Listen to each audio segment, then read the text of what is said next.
Alright everyone, welcome back to another video. So in today's video, I'm going to be showing you how to install a really great aftermarket navigation Android-based stereo in your 11th generation F150, which is 2004 to 2008. It's actually really easy, and it's much better than a lot of the plug-and-play Android stereos that you will find on eBay and Amazon. So first thing, I'm going to show you how to disassemble the dash real quick. This is very easy.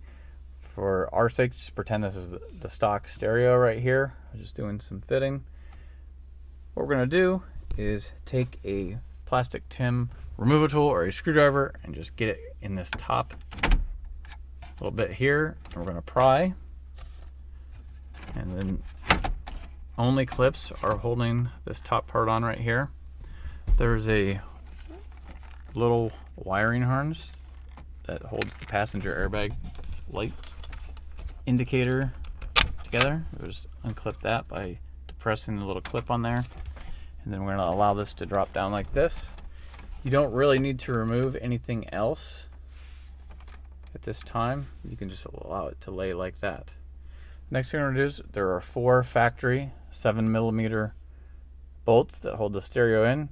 You'll remove those 4 bolts, again 7mm, and then the whole unit will slide out and you'll disconnect the wiring harness and the antenna.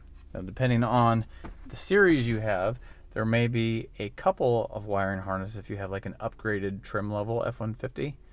In this case, this is an STX, so it has a base model, and this truck does not even have retained accessory power. Alright, so behind the factory stereo, you're going to have an antenna plug. So in my case, this is the correct antenna plug to plug into the aftermarket join stereo.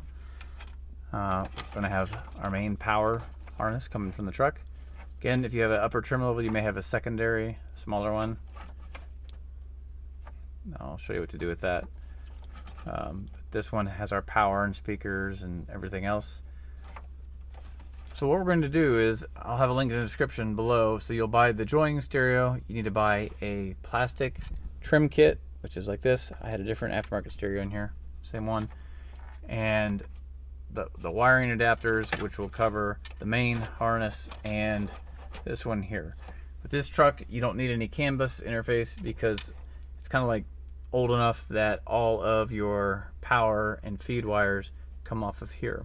The only thing you'll need, and is depending on how you want to wire a backup camera, if you want to put one in, is a trigger to the stereo to tell you when you're in reverse. And there's a couple different ways to do that.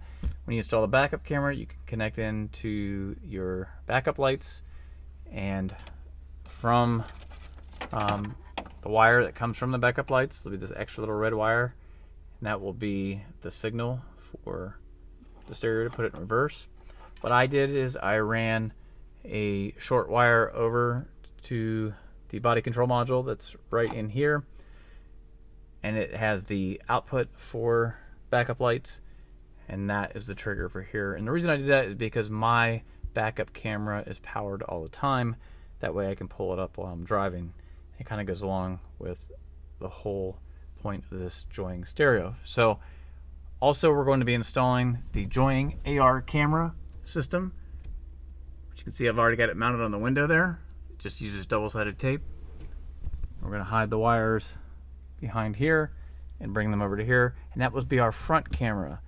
And it is a HD camera, and it plugs into the unit, and I'll show you this a little bit more later, but you can record while you're driving forward and reverse all the time.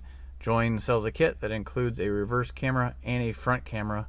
For my rear camera, I went a little different with one of these Ford emblem cameras. It's a little more involved, so I made a separate video on how to install and wire this camera here, which is fully compatible with the joining stereo as well. Alright, so in the box you obviously get a wiring harness from Join. So this has all of your inputs. It does support an output for obviously an aftermarket amplifier, you know, a powered antenna. We have our backup camera in port here. We have steering wheel control feed. So if your truck came with steering controls from the factory, it will have, you know, that kind of output on the harness, the factory harness. You can wire it in to the key switch here. And then besides that, it is just the standard color scheme for wiring. So you're just going to basically take the aftermarket harness, the adapter that's in the link in my description, and you're just going to wire it to this one, wire for wire, and that will build our main harness. Again, join includes, this is our front dash cam, rear dash cam. I should say they include it if you buy the camera kit. It does not come with the stereo automatically. To include LTE antennas, 2 of them. You can put a SIM card in the stereo and have a full-time data connection / hotspot in the vehicle through the stereo. They include a couple of USB extension cables for getting it into the glove box if that's what you want to do. And they include a GPS antenna as well as some wiring. I am going to be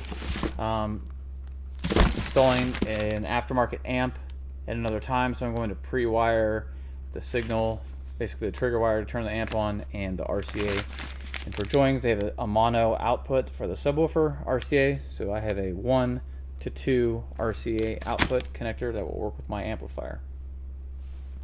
Additionally, they give you the main unit. It's a single DIN unit with this setup. They do come in single and double. And here's obviously our connector. So right here on the front, on the left here, this is where our micro SD card will go. I believe you can put up to a 128 gigabyte card in now with the latest firmware. I'm just using a 64 gigabyte card, and that will be to record the dash camera front and rear. It will record on that micro SD card. And then obviously once it's on the unit, we can offload it, you know, multiple different ways with a USB drive. We can just email it to yourself. There's many different ways to do that. So that's basically what is included with for the dash kit. Again, it's this Metra plastic kit, and just follow the instructions to put it together. I had to cut off the rear tabs for the F150, and then this is basically what it looks like. Depending on which unit you get, so for the larger one, I'll show you the rear.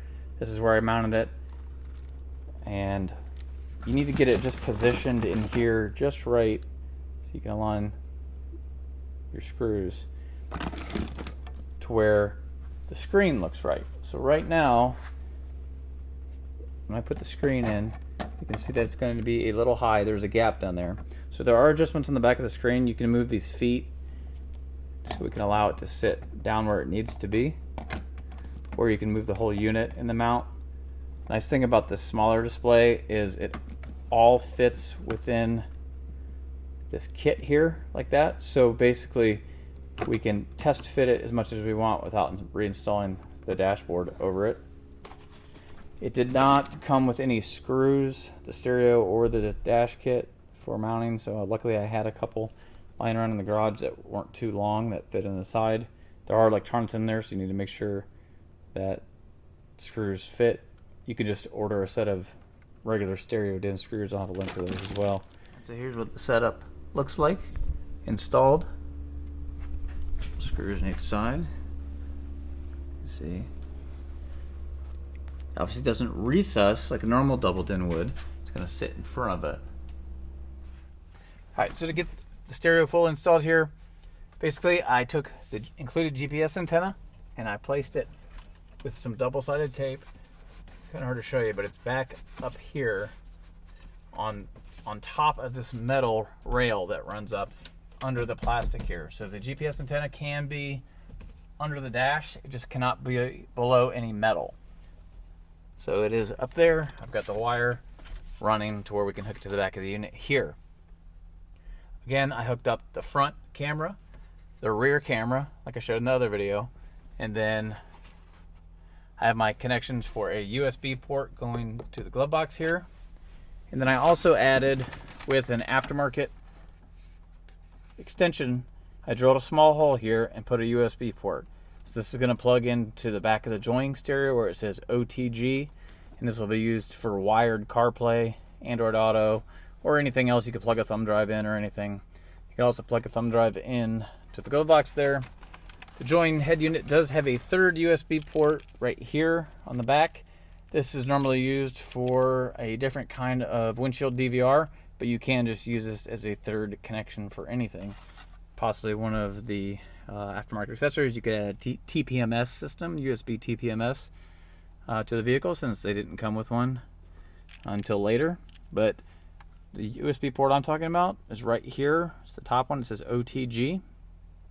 You do have optical and coaxial outputs for digital amplifiers if you chose to use that. Again, there's no steering wheel controls in my truck. If you had steering wheel controls, you would wire them into the key 1 switch on the join harness. We're going to hook the front camera DVR RCA cable into this one that says front camera here. This other one here is used for a center channel output. So this does support 5.1 audio. And so you could run an external analog amplifier and put a center channel speaker if you wanted. Not going to be using any of that. So our GPS antenna will connect here where it says GPS.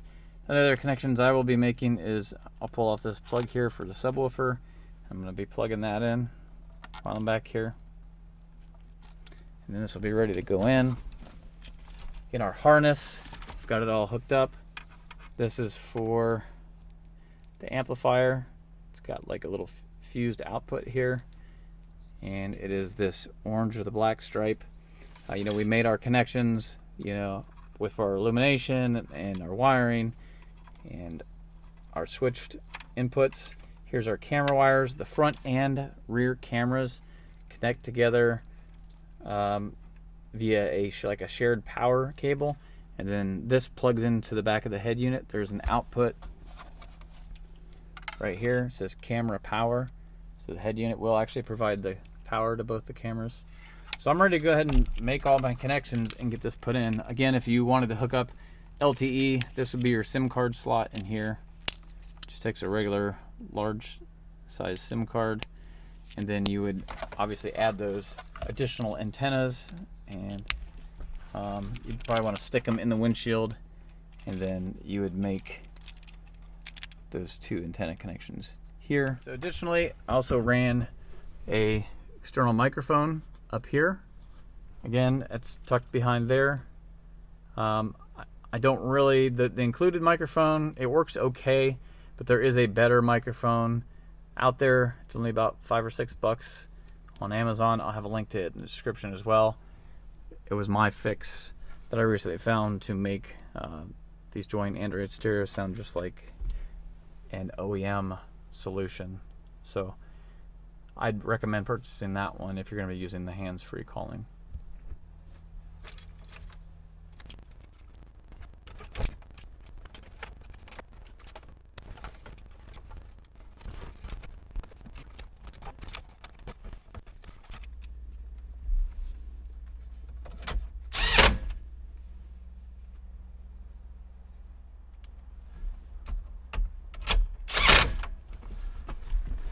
Alright, so when you pull the dashboard out the first time, some of these clips might have stuck in there. You can just grab them,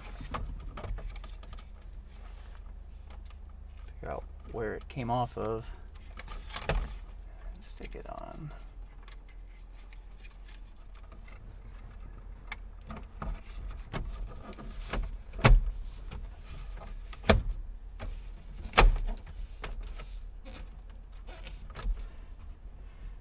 Alright, now one thing in the instructions for the dash kit, it says to put spacers behind the unit here.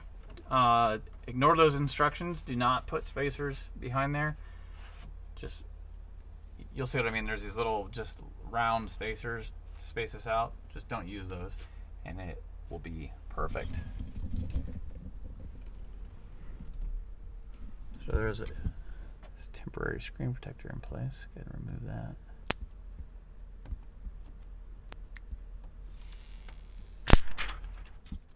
Alright, so we'll go ahead and officially turn it on for the first time.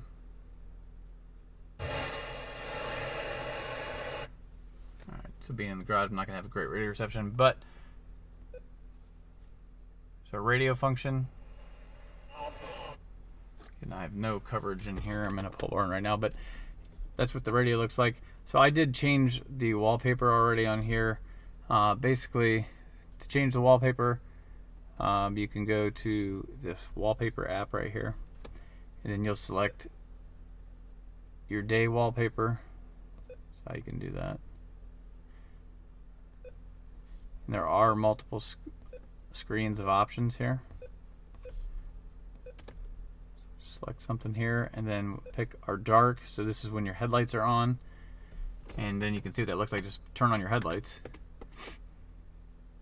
and then select again which wallpaper we want when it's dark. Just pick a couple here. If you want, we'll just do white and black just to show you. So the only issue really with these is there's not a really easy way to get your own wallpaper on here, but you can use the live wallpapers from like the Android Play Store. So that's what it looks like at night. It switches to night mode. It is all completely interactive, and then our day colors come on, which is nice. So again, there's that touch beep you can hear. I'm going to go to settings. So the first thing I'm going to do is turn off that ketone. You can change it. See, now it's a different sound. It's not as annoying. There's multiple ones. You know, it's actually not that bad when it's that. And then you can turn that up and down. Alright, so again, volume, with the latest firmware that JY has added, they've fixed some things. One of the things, people had a complaint with the volume control and just the size of it and how it looked. So I'll give you an example, the volume style. See if I go to style 1. So that's what the old volume control looked like. Some people didn't like it. Never really bothered me. I mean, because you have some control over it. But we can change that. Oop. Volume style 2. Now it's just kind of a little more conventional look. Okay, so default volume, this will be when you start the vehicle every time, like where it will default to for volume. So I'm just going to leave it on 8. And then as far as initial setup, you just need to set up for the cameras. So also under display here, we're going to have the reverse camera set up, reverse camera format. So whatever backup camera, if you used the JY AR camera, it's 1080 HD P25. Mine is HD P30, 1080p P30, I believe.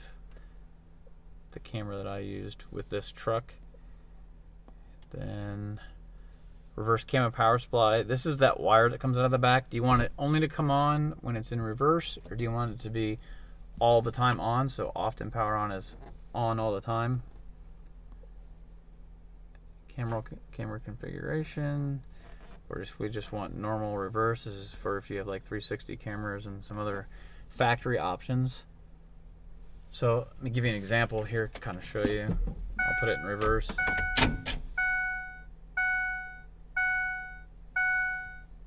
Alright, I don't think I have my format correct. Let me change it here.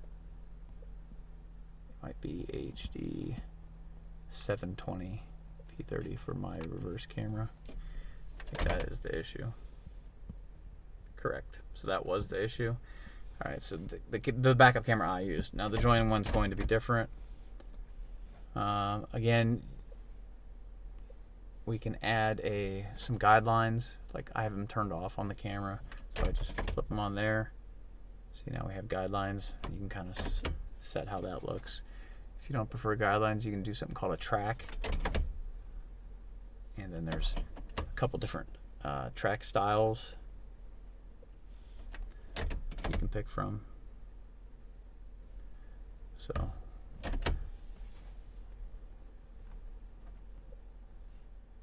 kind of like style 1. I think we'll just leave it there for now. Alright, so that's good enough for that. AR camera configuration. So it is already set up for HD 1080 P25. If you need to mirror the camera, like if it's the wrong way, I'm just going to leave that default for now. So I go back to the home menu here. I have this kind of already set up the way I want. When you first get the unit, how it's going to look, and this will be how it looks right here. So this does not look bad at all. In fact, on the smaller screen like this, it actually looks pretty good. And if we turn on cameras, it looks like that. So some people are perfectly happy with how that looks, and you can move these widgets around if you want, like that. The problem is, so we can't really add anything. We can change what's here. So if you want that something else, like the AR camera, we definitely don't want that to be instructions. I'll just say phone link, and I'll show you why in a minute.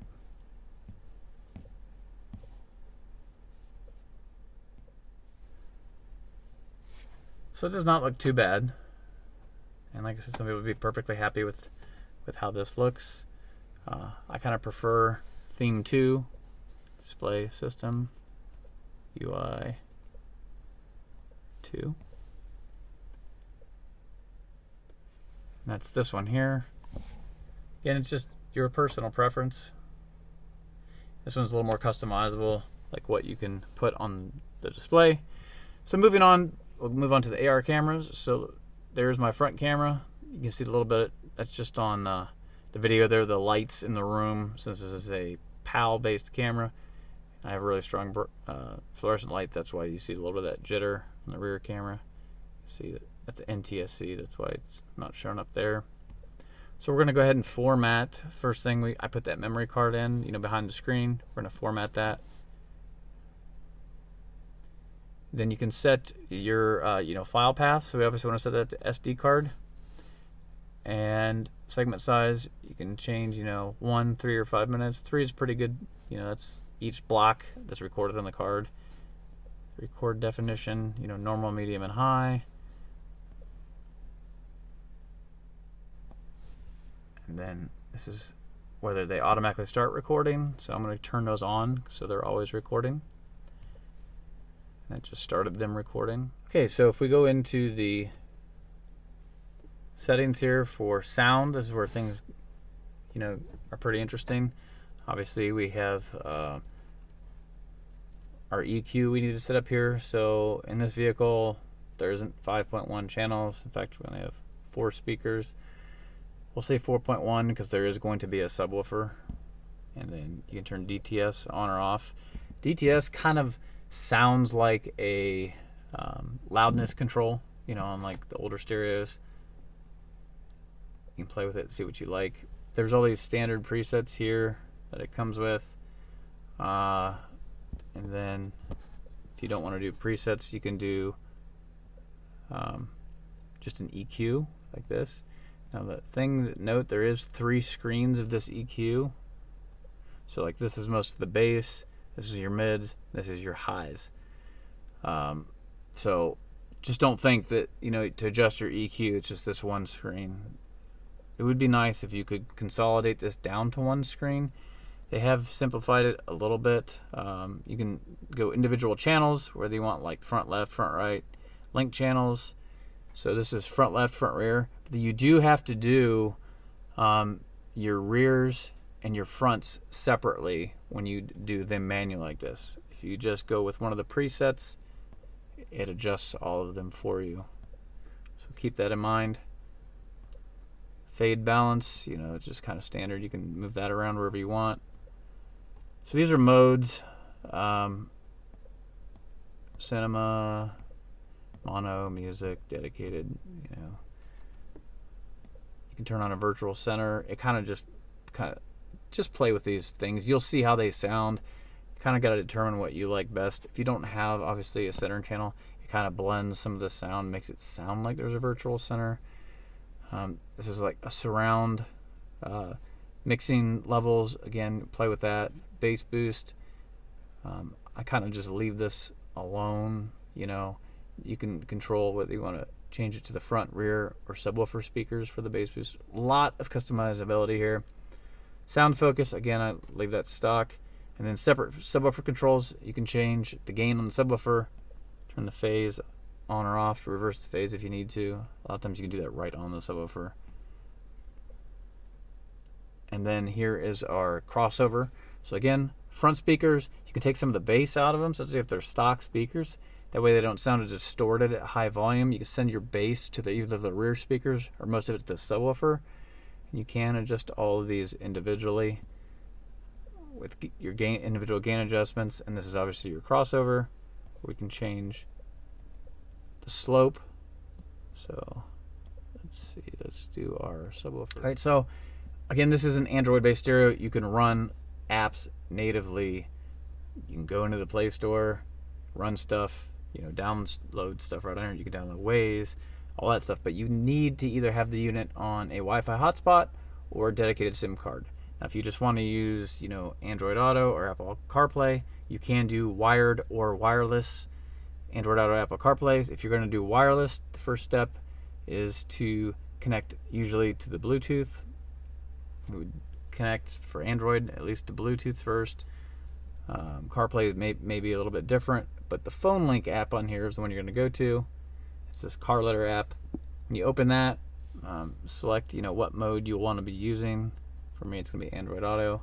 It tells you can either connect via the Bluetooth for wireless or the USB connection. And it tells you how to do it. So if you click Apple CarPlay, it just tells you connect your phone's USB cable or Bluetooth to enable CarPlay functionality. There are some settings in here. You can select an automatic connection or not.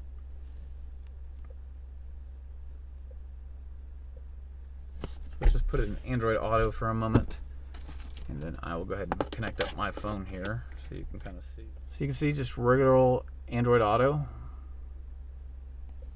All your apps are available. Everything works great.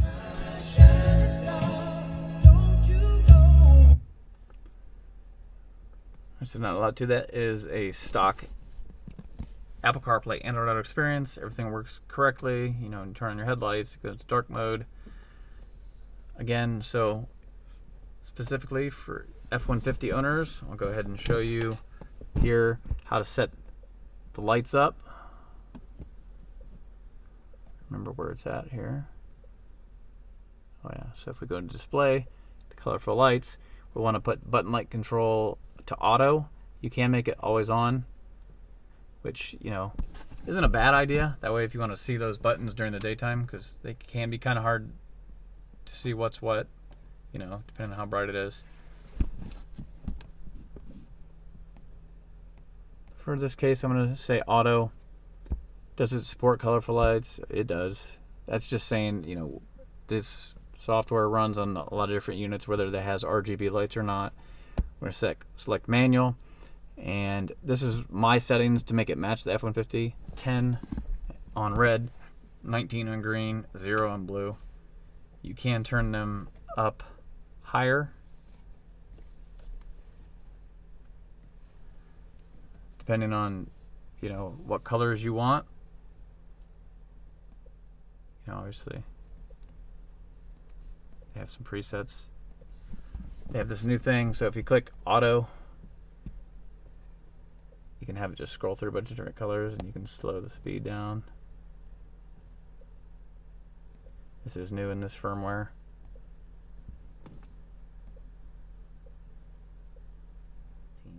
And 19 might be a little bit better of a color match with the green that's in the F-150 here. So this is what it looks like at night. It is nice how the whole UI changes. Once you're on Wi-Fi, this becomes basically an Android tablet that you can run just, YouTube or anything else on. Chrome browser.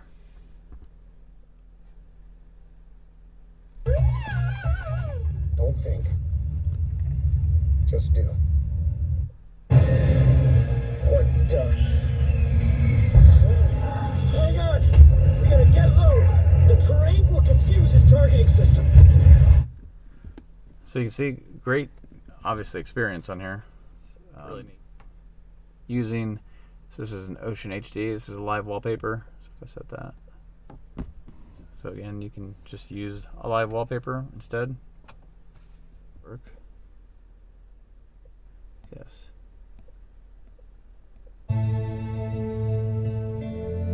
So this is from the built-in video player. There's a built-in music player. If there's any music on here right this second. Alright, so one other setting I wanted to show you real quick. I'm going to name the screen here, make it look a little easier. In the settings, if we go to common, let me go down here to delayed shutdown time. So when you turn the key off, you can make the radio stay on for a certain amount of time here. I like to leave it on like 1 or 2 seconds. And then I'm also going to change where it says parking monitoring time. It's off, so as soon as you turn off the stereo, it stops recording. You can change this to, options are 30 minutes, 1 hour, 3 hours, 6 hours, 12 hours, 24 hours, always, 48 hours. Now obviously if you leave it on always, it's going to drain your battery. But reasonable time's 30 minutes for like when you go in the store. So I'm going to click OK. So that will leave the DVR cameras running for 30 minutes after I turn off the truck. So if someone messes with your vehicle while you're away, it's going to record it. So I think it's kind of a neat feature. Alright, so I could spend days going through these. I've done multiple videos on the joining stereos. This is just my specific application for the 2004 to 2008 F150.